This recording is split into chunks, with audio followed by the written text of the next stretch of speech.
Hello, আমি ঋত্বিজা। Welcome to এসো বসো আহার। আজ সকাল থেকে বাইরে বৃষ্টি পড়ছে, আর বৃষ্টি পড়লে খিচুড়ি হবে না, এটা কি কখনো হয়? বাইরে টিপটিপ বৃষ্টি, আর ঘরে ছড়িয়ে পড়েছে গরম গরম খাবারের গন্ধ। উফ, এই ফিলিংটাই আলাদা।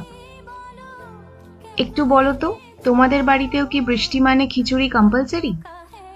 আমাদের বাড়িতে তো মেনুতে অলমোস্ট ফিক্সড। একদম মাখা মাখা খিচুড়ি, ক্রিস্পি পেঁয়াজ পকোড়া, আর সাথে একটা গরম গরম অমলেট।